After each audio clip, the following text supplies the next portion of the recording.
نبی پاک فرماتے ہیں میں بارگاہ خداوندی میں پہنچا، اللہ نے فرمایا ابھی میرے لیے کیا لائے ہو؟ میں نے کہا مولا وہ لایا ہوں جو تیرے پاس کوئی نہیں۔ رب کریم کو سارا پتہ ہے، پھر بھی پوچھتا ہے محبوب میرے پاس کیا نہیں؟ فرمایا تیرے پاس عاجزی لے کے آیا ہوں، تجھ سے بڑا کوئی نہیں، تو کس کے آگے عاجزی کرے گا؟ سب سے بڑا تو ہے، میں عاجزی لایا ہوں۔ تو کہا ابھی مانگ لے۔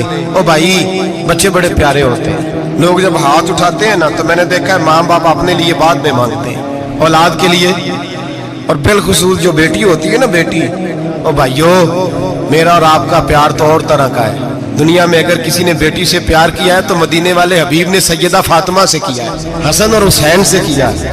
معراج کی رات جب نبی پاک سے رب کریم نے کہا کہ بولو محبوب کیا چاہیے، کسی کمزور روایت میں بھی نہیں ملے گا کہ نبی پاک نے کہا اے اللہ فاطمہ کے لیے کچھ دے، اے اللہ حسن حسین کے لیے کچھ دے۔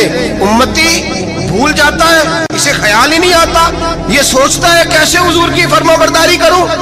میرے نبی کریم علیہ السلام فرماتے ہیں جب رب نے پوچھا کہ ابھی کچھ مانگ لے، نہ حسن کی بات، نہ حسین کی بات، نہ فاطمہ کی بات، نہ علی کی بات، نہ ابو بکر، نہ عمر، نہ عثمان، نبی پاک نے کہا اللہ تو میرے ساتھ گناہگاروں کی بات کر، اے اللہ تو گناہگاروں کی بات کر، یہ بھول جائیں گے، پھٹک جائیں گے۔ تو رب کریم نے کہا محبوب میں تیرے ساتھ وعدہ کرتا ہوں تیری آدھی امت بغیر حساب کتاب جنت میں داخل کر دوں گا۔ نبی کریم نے فرمایا مولا نہیں، یہ بات مجھے قابل قبول، یہ بات منظور نہیں، ابھی تو کیا چاہتا ہے؟ تو کہا اللہ تو مجھے سفارش کا حق عطا کر، تو مجھے اجازت دے، میں کہتا جاؤں تو معاف کرتے جانا۔